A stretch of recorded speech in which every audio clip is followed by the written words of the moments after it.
James Stewart as the six-shooter.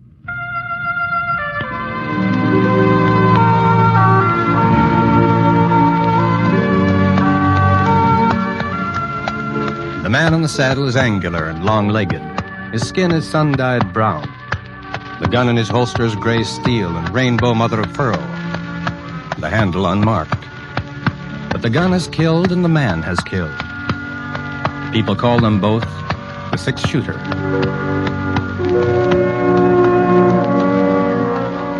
Presenting one of the screen's favorite stars, Mr. James Stewart as the six-shooter.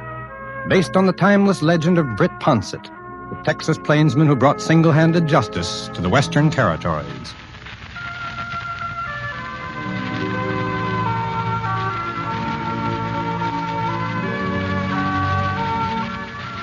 I had figured on going through Clay City. It was an hour out of my way, and I was already a day late to the Jefferson Ranch where I'd signed on for the roundup. But when Scar started limping from a loose shoe, didn't have no choice. We had to head to the nearest blacksmith shop, so we turned north.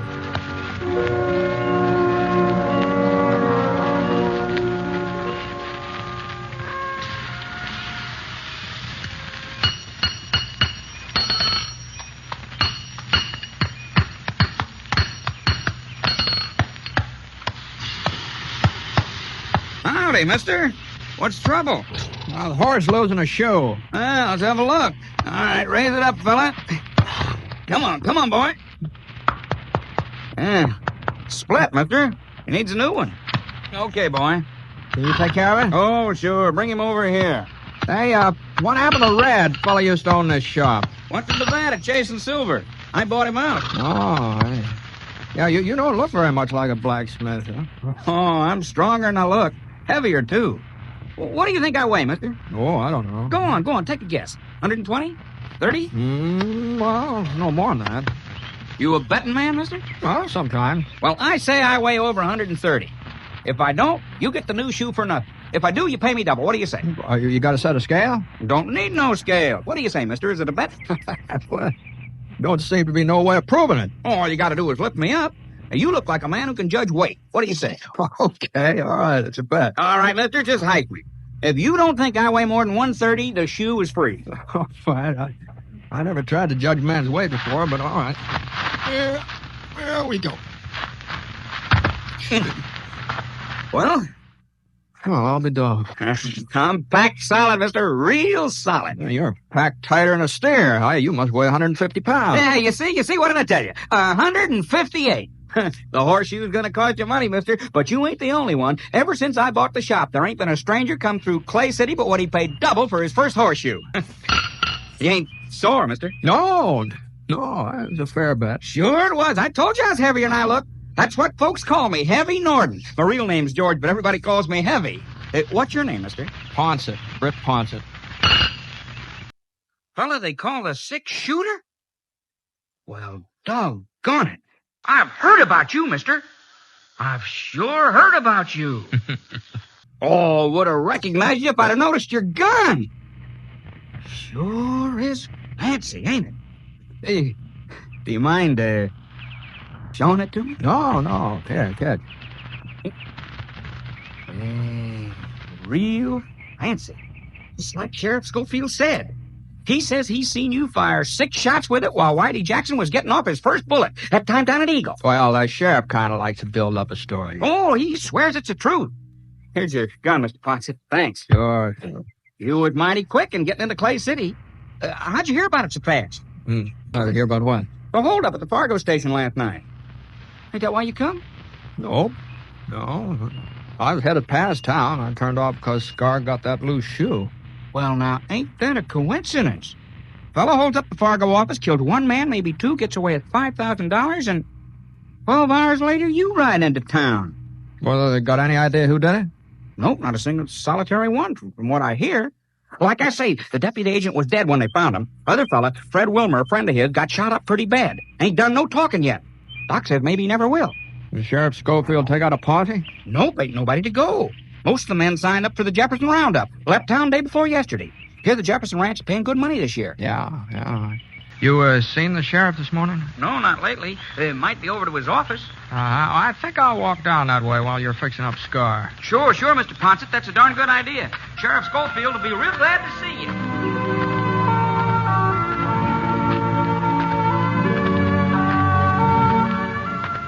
A couple of doors this side of the sheriff's office, I saw the Wells Fargo sign nailed up next to a window.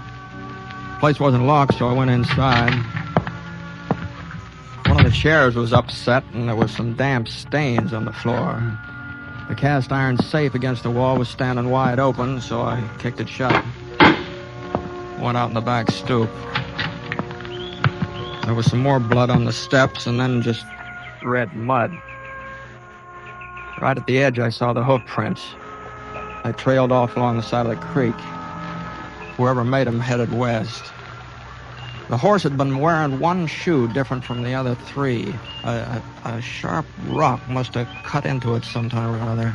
Not enough to split it, you understand, just enough so that the print left a jagged line, like fancy handwriting.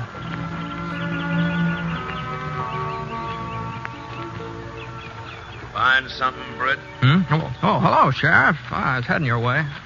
Yeah, I just saw Heavy. He told me you was in town. Did you find something? I don't know. You see these hoof prints? Yeah. Uh-huh. Don't mean nothing. Trail gives out a mile or so down the creek at the fork. Uh-huh. Has Clay City had any other trouble lately, Ed? No, not a bit. I guess any town's got to expect a hold up once in a while. No, I heard it was a little more than that. Yeah, that's right. Fred Wilmer able to talk yet? Afraid not. Doc said he'd let me know first thing he come around. Took him out to his ranch. You been out there to see him since last time? Wasn't no reason. Well, it might be a good idea to be there, just in case. Thought maybe I ought to stick in town. Oh, I don't think anything more is going to happen here, Ed. I'll get Scar and I'll meet you out at Fred's place. I can handle this alone, Britt. Oh, sure. I'll just offer to keep you company, Ed. I'll meet you there.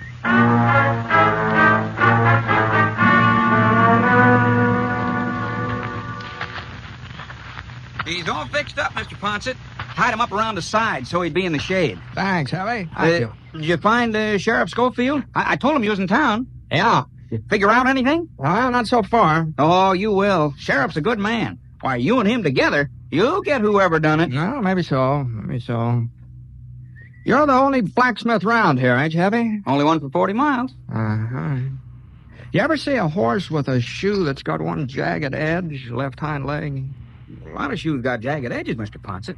Yeah, well, I'll show you what I mean. I ain't much of an artist. Now, here, it kind of looks a little like this. Seems to me I seen a shoe like that just the other day.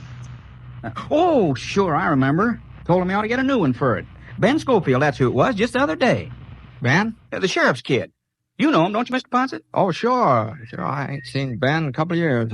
You wouldn't recognize him if you did. He just sort of growed up overnight. Yeah, I guess he has.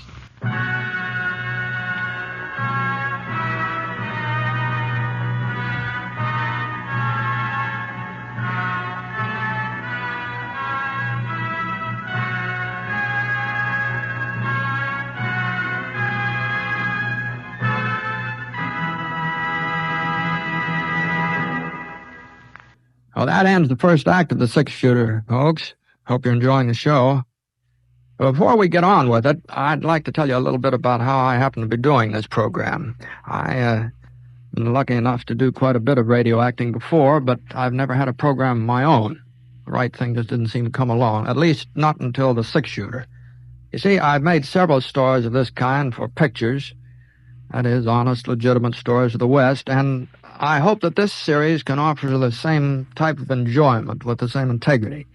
We think the sort of program the whole family will enjoy, and we think that the character of Britt Ponset typifies some of the greatness that built America.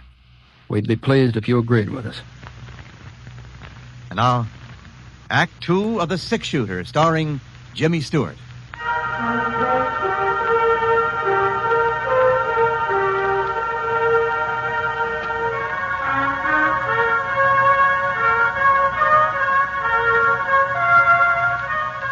Sheriff Schofield was sitting on Fred Wilmer's porch swing when I got there.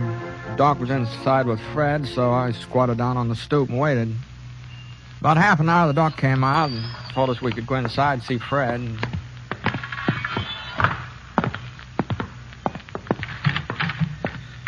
Fred was lying on a cot, breathing hard. White cloth across his chest was stained pink, and his voice sounded like it was full of air. We was just sitting in the express office talking, Sam and me. Didn't hear the back door open. Must have left it unlocked. Turned around and there he was, holding his gun on. You got a look at him, Fred? Handkerchief over his face, Sheriff. I couldn't see nothing. Just the gun. They told Sam to open the safe. Nothing else he could do. Sure. He took the money, walked over to the door. Yeah. Looked at us for a minute, and then shot. Didn't have no reason. He hit Sam in the face and hit me in the chest. He didn't have no reason. Take it easy, Fred. Take it easy now. Just like he enjoyed shooting at us. That's how it was, like he enjoyed it. Maybe he was scared. Oh, he wasn't scared, Sheriff. He didn't have no reason. Thought he killed us both. Then he started down the steps. I got my hand on the shotgun and let him have it. You hit him?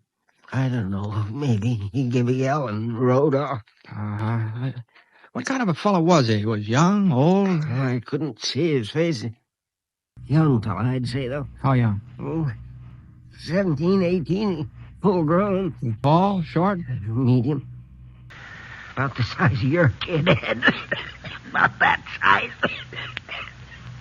Got enough for you, Ed? Yeah, that's enough. You think you'll get him, Britt? Sure, Fred. Sure. Come on, Ed. Didn't have no reason to shoot, no reason.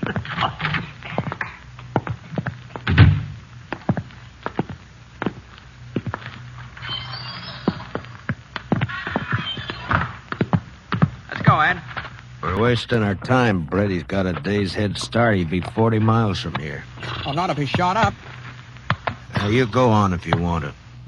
Well, you're the sheriff. You've got to make the arrest. You ain't never been so particular before. Well, maybe not, but this time in particular. You coming? We don't even know where to start. Oh, I thought along the creek.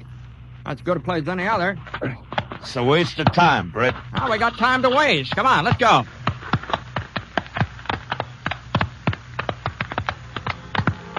We picked up the trail along the creek and headed west. It wasn't hard to follow, and every once in a while we'd see a few drops of blood spattered against the shrub bush.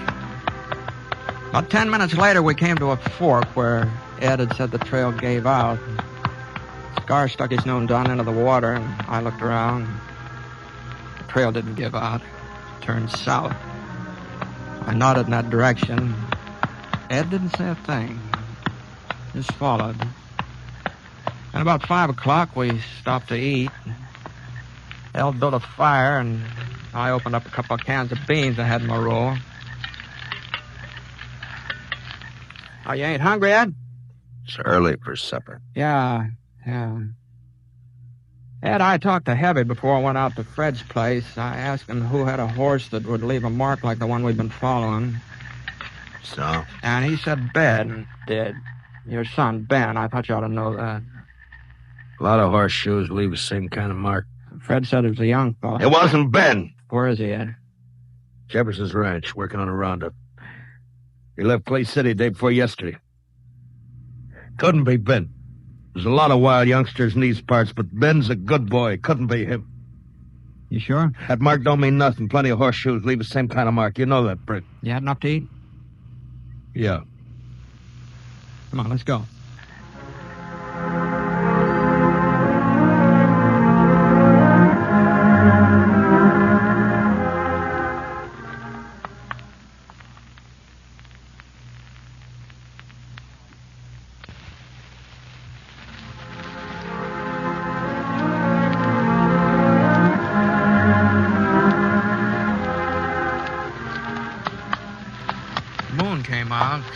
Thin, yellow. Not real bright, but enough so you can follow the trail. For about 3 miles, there wasn't no blood. He must have wrapped something around the wound. Wrapped it real tight. And then we found the bandage. A piece of shirt tail sopped through. For the next mile, he'd been bleeding a lot, worse than ever. He was hit pretty bad. Looks like it. He couldn't have gone much further because... Hold it, Scar. Ed. Yeah. Hold on. Over there in the gully, that cabin. Yeah. Whose is it? Used to belong to Jake Levant. Died a couple of years ago. Ain't nobody living there now. There's somebody living there. Huh? Out and back. There's a pony. You better go ahead on foot.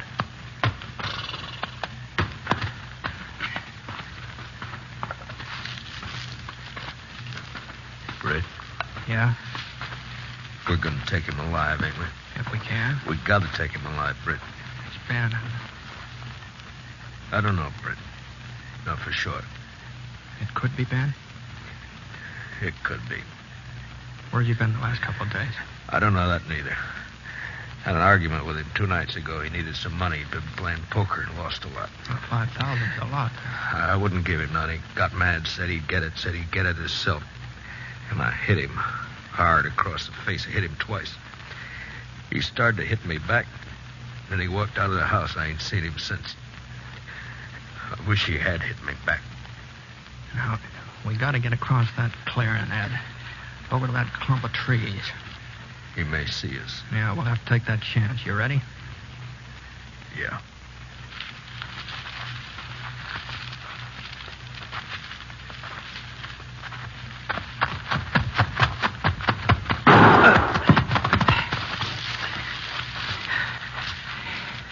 You all right?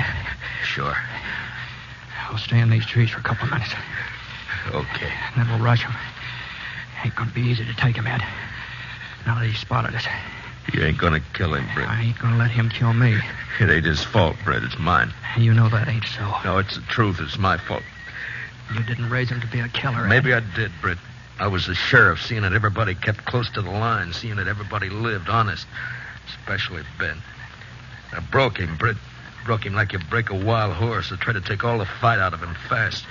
You know what happens when you do that to a horse? He gets tame, but the fight's still there, and someday he turns wild again. I'll rush him alone, Ed. No. Stay here, Britt.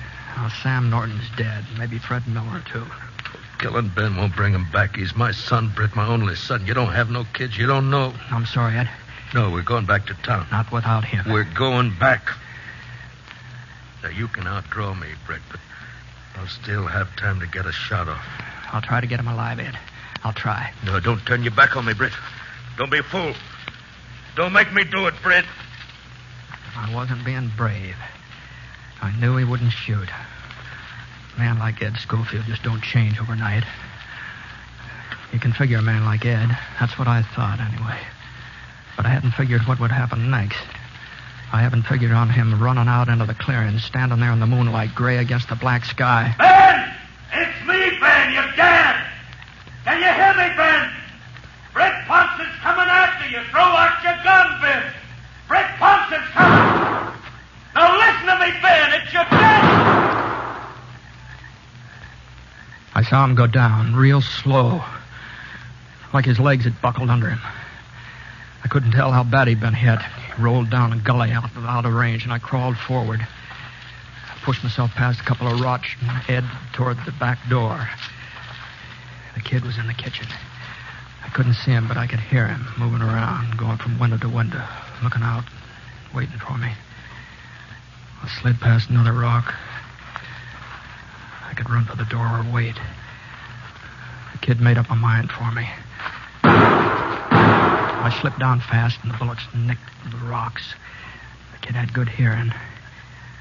He knew I was right there. I took out my gun and waited. I knew he'd get nervous first. Young fellas always do. I wasn't so young. I could wait. It was more than 5 minutes before the door started opening.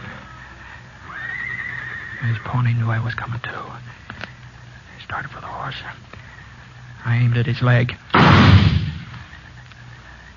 For a second, he stopped moving and just hung in midair like a hawk.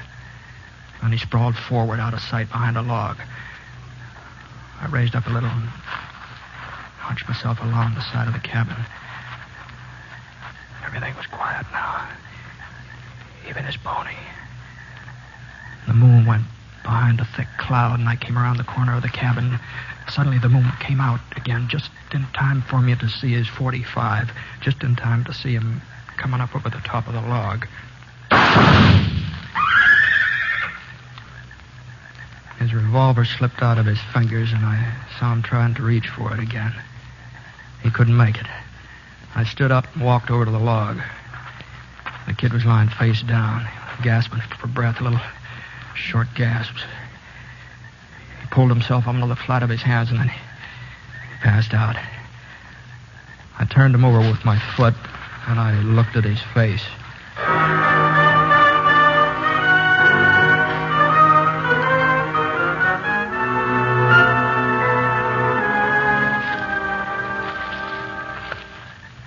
Ed?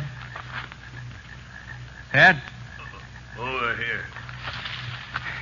Where'd he get you? In the shoulder. I'm gonna be all right. Britt, is he... Did you have to... He ain't dead. Thanks. I guess he didn't hear me calling to him. He didn't know who I was. Ed. What? Ed, it ain't Ben. What? It ain't Ben, Ed. You sure, Britt? Yeah, this kid's got red hair. There ain't no reason to lie to me, Britt. I ain't shot up bad. I ain't lying. I knew it wasn't Ben while I was going up after him. I knew it.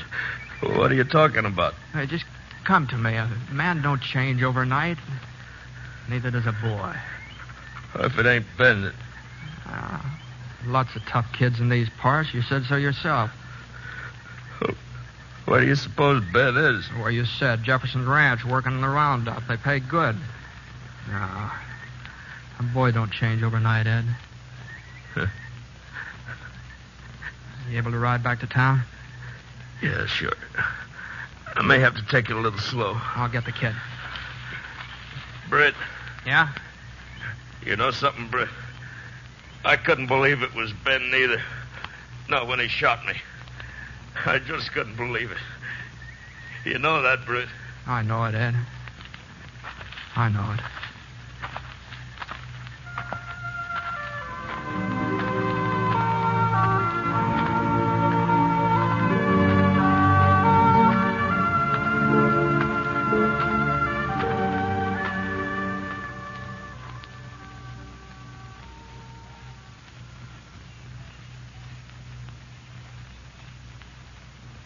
Well, that was your first meeting with Britt Ponsett.